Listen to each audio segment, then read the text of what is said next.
nos va a hacer entender que repitiendo y perpetuando el valor de ser un macho, vacilando y no pensando, no se percatan del daño. Mi discurso trata de ser racional. Soy intensa y natural. Nunca te voy a atacar, lo que yo quiero es hablar. Escuchar y expresar, podernos comunicar.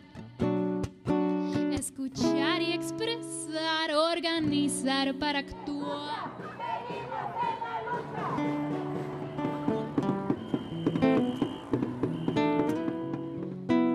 Gracias por estar una vez más con Irreverencias. Hoy en una edición muy especial. Vamos a empezar a hacer unas grabaciones, no sabemos cuántas más, mediante la tecnología virtual. Y esto pues es novedoso para todas las personas, creo. Es una gran experiencia. Vamos a hablar hoy, obviamente, sobre el tema vigente, que es el SARS-CoV-2, conocido como COVID-19, que en realidad es la manifestación del virus.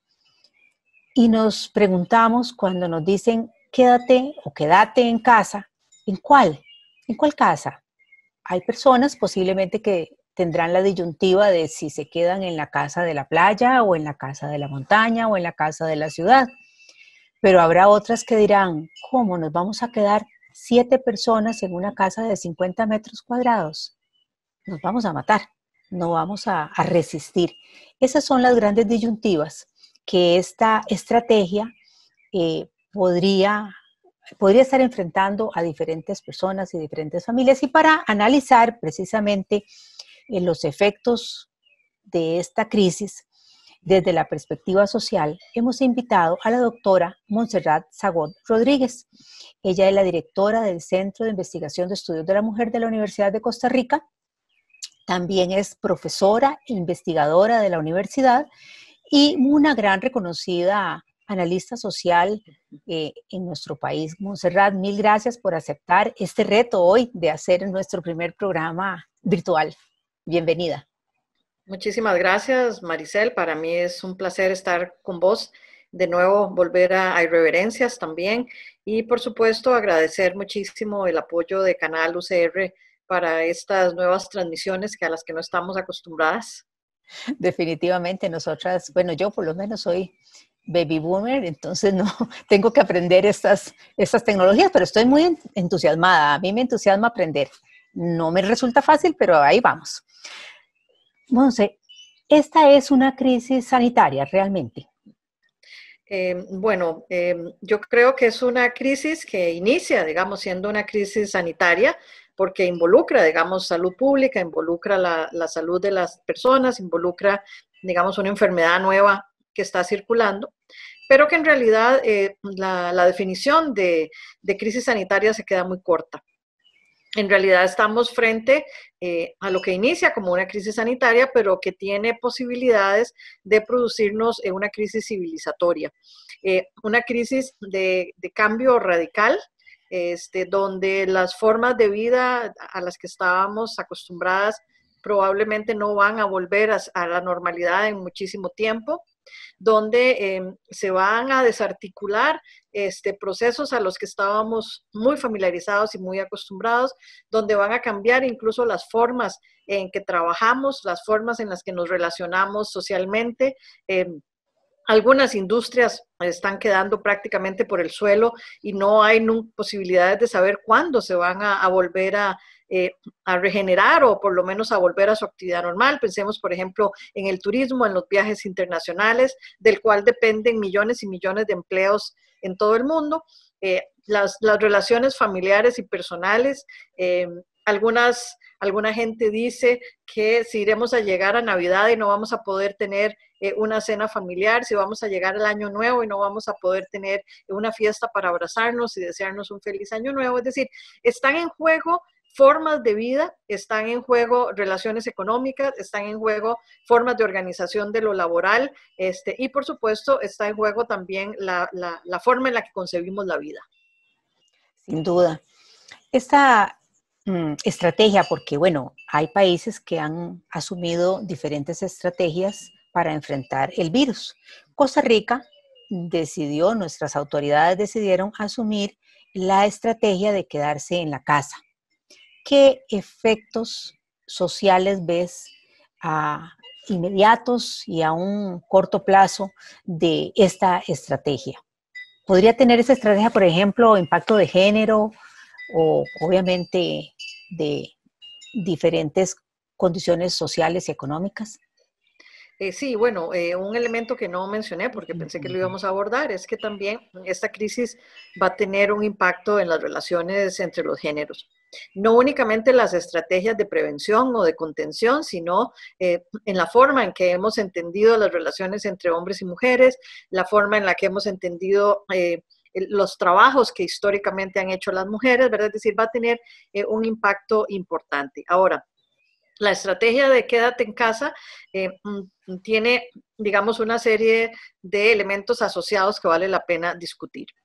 En primer lugar, hay una especie de romantización, ¿verdad? Es decir, del hogar, de la casa, viejas ideas como, por ejemplo, de que es un lugar de remanso, de paz, que es un lugar donde en realidad todos nos vamos a acompañar, donde nos vamos a cuidar mutuamente, donde va a haber, digamos, armonía y tranquilidad. Eso no era así antes, en particular para las mujeres, para los niños y las niñas, para las personas, digamos, adultas mayores. El hogar siempre ha sido un espacio tremendamente violento y violentador de derechos humanos para una gran cantidad de personas. Y si a esto le sumamos que ahora ya no hay posibilidades de salir de allí o hay pocas posibilidades, donde hay incluso agresores de forma permanente en la casa, donde se incrementan las tensiones, por lo que vos decías, ¿verdad? Es decir, 7 personas compartiendo todo el día el mismo espacio sin posibilidad, ¿verdad? De tener otras formas de entretenimiento, otras formas, digamos, para relajarse. Todo esto va a tener un impacto muy serio, por supuesto, en las mujeres, está teniendo ya un impacto muy serio en los niños y en las niñas, está teniendo un impacto también, por ejemplo, en las personas adultas mayores que están solas, que antes tenían su comunidad, que tenían actividades con asociaciones de adultos mayores, ¿verdad? Que tenían gente que les visitaba, está teniendo ya un impacto también muy serio. Y por supuesto, no es lo mismo quedarse en una casa que tiene amplios jardines o amplios espacios, ¿verdad? Donde prácticamente la gente no se encuentra, a tener que compartir en lugares hacinados, que ya de por sí eran hacinados previamente, pero ahora, digamos, toda esta serie de problemas sociales se intensifican. Sí, por supuesto. Y si a eso le sumamos, ¿verdad?, lo que estabas mencionando al principio de empresas y sectores económicos que están realmente paralizados, esto tiene además el impacto económico sumado a esa situación social.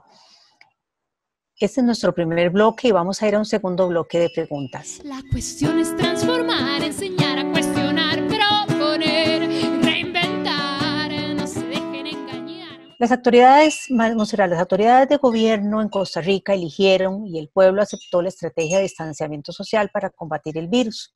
Sin embargo, en Nicaragua eligió, por lo menos sus autoridades eligieron, pareciera, porque tampoco lo han dicho, me parece explícitamente, asumir una estrategia de que se infecten los que se van a infectar, de crear una inmunización colectiva o de grupo. ¿Y cuál de esas estrategias podría ser más respetuosa de la democracia? Porque aquí hay a veces como una inquietud acerca de si la democracia está siendo amenazada con la estrategia de control que se ha generado con esta crisis del virus, y algunos países, y uno muy cercano a nuestro, Nicaragua, ha elegido, pareciera así, la estrategia de que cada quien puede hacer lo que quiera. Lo que quisiera es preguntarte básicamente la relación entre la democracia y estas dos estrategias de enfrentar el virus. Sí, yo diría que lo que pasa es que las estrategias, digamos, tienen aristas diferentes. Voy a decir por qué. En primer lugar, la estrategia de quedarse en casa o aislamiento o confinamiento, como se le quiera llamar, es una estrategia que toma en consideración que hay personas mucho más vulnerables en la sociedad, que si se enferman pueden morir, que se va a pagar un precio muy alto en términos de vidas humanas, y que por lo tanto, entonces, la estrategia de quedarse en casa también toma en consideración a las personas más débiles o más vulnerables. Países que no lo han hecho, que no es únicamente Nicaragua, que es nuestro vecino, por ejemplo, Suecia, están siendo tremendamente criticados porque se dice que están incluso planteando una estrategia eugenésica, ¿verdad? Es decir, donde prevalece la ideología de que sobrevivan solo los más fuertes. Eso es tremendo, ¿verdad? Eso tiene una gran carga de fascismo, una gran carga de pensamiento autoritario, de eliminación incluso de poblaciones débiles, y por lo tanto entonces una no podría decir que eso es una estrategia democrática, ¿verdad? Es decir, plantear que se mueran todos los que tienen que morirse porque son débiles no es una estrategia democrática. Por el otro lado, tenemos también otros países que han llevado las medidas de contención social a extremos de control social. ¿Qué quiero decir con esto? Por ejemplo, algunos países asiáticos donde la gente no puede salir a la calle sin unos apps en sus teléfonos celulares, donde se hace un control minucioso hasta de los pasos que da la gente, donde se están desarrollando tecnologías, ¿verdad?, de control muy, muy sofisticadas para la población, donde también entonces podemos ver estrategias muy autoritarias, ¿verdad?, muy de control social, aprovechado, digamos, por gobiernos que supuestamente pensando en el bien común, ¿verdad?, y en que la enfermedad no se propague, están desarrollando entonces también, y están probando incluso, diría yo, formas extremas de control de la población. Entonces, ambas estrategias, ¿verdad?, atentan, digamos, contra los principios democráticos, atentan incluso contra derechos humanos de las personas, y yo creo que el problema acá es, entonces, no tener claro para qué se desarrolla una u otra estrategia, ¿verdad? Es decir, si tenemos claro que vamos a desarrollar una estrategia de contención social pensando justamente en las personas más débiles, más vulnerables, en que los sistemas de salud respondan de forma adecuada en caso de que tengan que hacerlo. Es decir, si pensamos que el sentido de cualquier estrategia es el bien común, entonces vamos a tener estrategias que se ajustan mejor, digamos, a los mecanismos democráticos. Cualquier estrategia que se use que no tenga como base el bien común, ¿verdad? Va a atentar, ¿verdad? Medidas autoritarias y va incluso a darle alas, diría yo, a gobernantes y a gobiernos que están deseando cualquier cosa para poder desarrollar estrategias de control muy, muy sofisticadas. ¿Consideras vos que esta crisis ha desnudado aspectos del capitalismo que no habíamos visto o que ya se visualizaban de alguna manera o quizá ha mostrado una cara que desconocíamos? Sí, yo diría que sí. Por supuesto que ha demostrado claramente el serio problema y el impacto que ha tenido una larga historia de privatización de los sistemas de salud en muchos países. Lo dejó claramente visible, ¿verdad? Es decir, los países que tienen sistemas de salud mucho más fuertes, que tienen sistemas de salud que están respondiendo a las necesidades de la población, están de alguna forma enfrentando muchísimo mejor la crisis. En los lugares donde había largos procesos de privatización, la cosa son debacles, ¿verdad?, sociales, realmente de gran magnitud. Por el otro lado, también nos ha mostrado la falta, digamos, de solidaridad, de sentido común, la falta de, digamos, de tener una actitud de contribuir con el resto de la sociedad, de las empresas más grandes, de las empresas multimillonarias, ¿verdad? Que se niegan rotundamente a contribuir solidariamente con la crisis y que más bien demandan de los estados que se les apoye, ¿verdad? Porque supuestamente están teniendo algunas pérdidas. Y sin ninguna voluntad de contribuir para nada solidariamente a esta crisis. Nos ha demostrado también los altísimos niveles de consumo, digamos, de cosas inútiles que teníamos todas las personas antes, ¿verdad? Nos ha enseñado, digamos, que se puede vivir también de formas básicas con lo básico, que es apenas lo necesario. Y por otro lado, nos ha enseñado también que el capital no se reproduce por sí mismo. Es decir, que si no hay gente trabajando, incluso muchas veces en condiciones de explotación, pues el capitalismo no camina y no se reproduce. Es decir, la gran cantidad de personas que han perdido el trabajo, por un lado, y por el otro lado, la demanda de los grandes empresarios de que volvamos rápidamente, digamos, a reengancharnos en la economía, nos dice que es que en realidad son las personas las que generan el valor, las que generan la ganancia, y sin las personas trabajando, no hay forma de que el capitalismo se desarrolle. Sin embargo, estas personas que aún están trabajando y produciendo, no necesariamente están percibiendo las ganancias de trabajos ahora a veces duplicadas en sus jornadas o ampliadas sus jornadas, porque están los dos extremos. Está la gente que perdió su trabajo, pero está la gente que está trabajando más, por ejemplo, en todo el sector salud, o en los supermercados, o en la policía, o en los bomberos, en fin, me acuerdo ahorita de esos, pero son realmente muchas otras personas que están haciendo que el sistema funcione. Ayer me comentaba alguien que vive en Canadá, que en Canadá las personas de los primero un supermercado decidió aumentar el salario de sus trabajadores porque aumentó la carga de trabajo en muchos aspectos. No sé, desde alistar las listas que las personas mandan para luego enviárselas a la casa o alistarlas para que la persona pase y las recoge y nada más se las ponen en la cajuela del vehículo, y les aumentó el salario. Entonces eso, y lo hizo público, entonces otras supermercados se vieron comprometidos a hacer algo similar.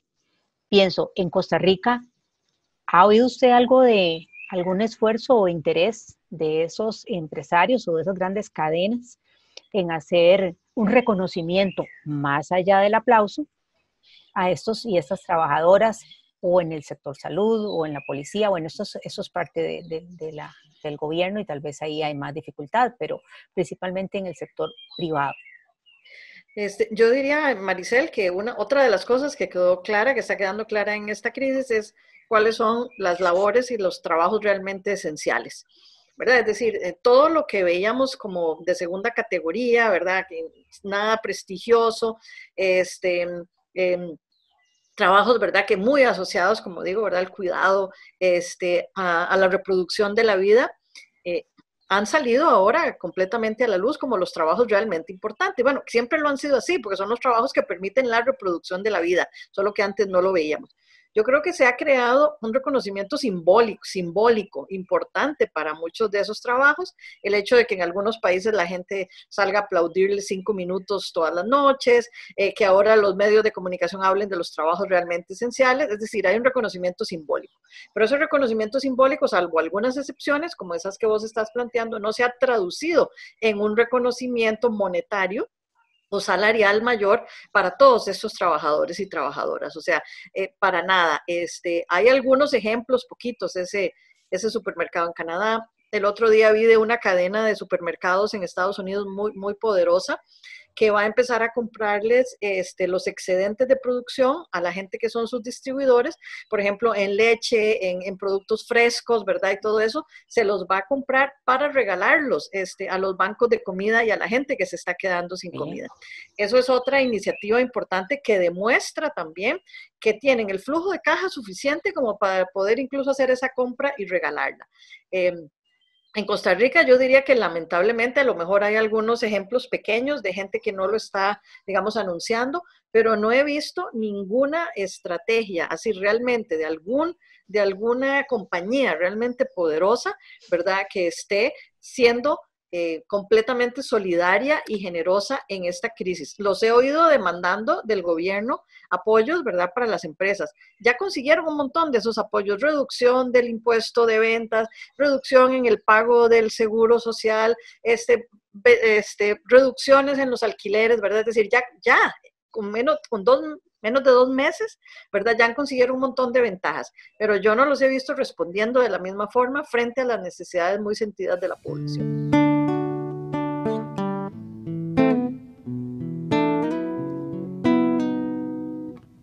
Esta crisis nos estará ofreciendo una oportunidad para construir, no sé si al menos en Costa Rica, una sociedad más justa, científica y con mayor democracia. Yo diría que todavía está por verse. Ha quedado clarísima la contribución, digamos, de las universidades que pueden hacer a esto. Ahora, a mí me preocupa que hay, digamos, mucha gente muy poderosa que ya está pensando cómo va a sacar ventaja de esta crisis. Es decir, y esos sectores de los poderes de facto más poderosos no necesariamente, insisto, piensan en el bien común y en la solidaridad. Muchos de los movimientos sociales importantes que se estaban organizando, que se podían organizar, las estrategias de quédate en casa los han aplacado completamente. Pienso, por ejemplo, el proceso tan interesante que se estaba viviendo en Chile, donde iba a haber incluso una nueva constituyente, eso se quedó aplacado. El mismo proceso que se vivía en Nicaragua con las protestas sociales que había también está aplacado. No hay forma, digamos, de recurrir a formas tradicionales de protesta bajo esto, pero sí he visto la construcción de grandes e importantes redes de solidaridad en las comunidades. He visto a personas organizándose para llevar alimentos a las personas más desfavorecidas. He visto personas jóvenes ofreciéndose a comprar alimentos para los adultos mayores. He visto barrios organizándose para poder contribuir con las familias que se quedaron sin empleo. Entonces, habría que ver si eso es la semilla, digamos, de una forma de organización social más solidaria. El otro tema que me parece importante es la educación virtual, que ahora las universidades, y la de Costa Rica no ha sido la excepción, se han visto obligadas y toda la educación pública costarricense se ha visto obligada a adoptar.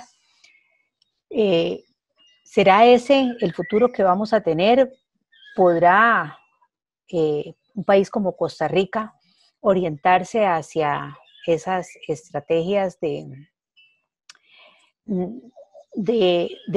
diferentes totalmente en cuanto a educación, en cuanto al uso de robots, que no son baratos, pero en nuestro país hay esfuerzos por trabajar en robótica, por ejemplo, pero a su vez eso tiene un impacto en el trabajo, ¿verdad? Entonces, ¿crees vos que realmente esta crisis podría estarnos casi que empujando a este cambio que se veía lentamente venir? Yo diría, Maricel, que probablemente en algunos sectores ya de por sí había un gran avance, digamos, en la robótica, en la sustitución, digamos, de trabajadores tradicionales por robots, pero va a seguir existiendo, digamos, áreas donde eso es absolutamente imposible. Es decir, vos no podés entrenar a ningún robot ni nada para que le ponga los implementos que necesita una persona que está enferma en un hospital. Como dice Gaby Arguedas, vos no podés poner ni a un robot ni podés intubarte a vos misma, ¿verdad? Es decir, cuando ya llega el extremo de ese tipo de situaciones, ya no hay robots que valgan, ¿verdad? Ahí valen justamente las y los trabajadores, e incluso hasta en las tareas más básicas del hogar, o sea, digo, las tareas domésticas, la reproducción de la vida, el cuidado de niños y niños, uno podrá decir, ¿verdad? Que pues que ahí está una computadora y que se van a entretener un rato, pero al fin y al cabo hay ciertas tareas que no pueden ser sustituibles. Ahora, en relación con la educación virtual, yo creo que vamos a avanzar bastante en este sentido, pero la gente ya se está dando cuenta, o sea que nada sustituye el contacto humano, nada sustituye el hecho de que el maestro o la maestra pueda estar cara a cara con el estudiante, nada sustituye la construcción colectiva del conocimiento que solo se da en espacios y logramos estar en conjunto, nada sustituye la construcción de redes sociales que también forman parte de los procesos de construcción del conocimiento y de las relaciones, digamos, cara a cara. Entonces yo pienso que probablemente eso es parte de la crisis civilizatoria que yo menciono. Sí va a haber cambios, pero al fin y al cabo, digamos, no se van a poder sustituir ciertos elementos básicos de la interacción humana, de las relaciones personales, ¿verdad? Y de las relaciones cara a cara. Me pregunto si la crisis nos permitirá sensibilizarnos a todos, a las autoridades, a la sociedad, acerca de esta realidad a la cual nos hemos hecho prácticamente indiferentes, creo yo. Yo diría, digamos, que una crisis de este tipo pone sobre el tapete y sobre la mesa también la importancia, digamos, de la solidaridad. la importancia de estas construcciones colectivas y comunitarias para reproducir la vida y para salvar la vida. Yo creo que eso es importante.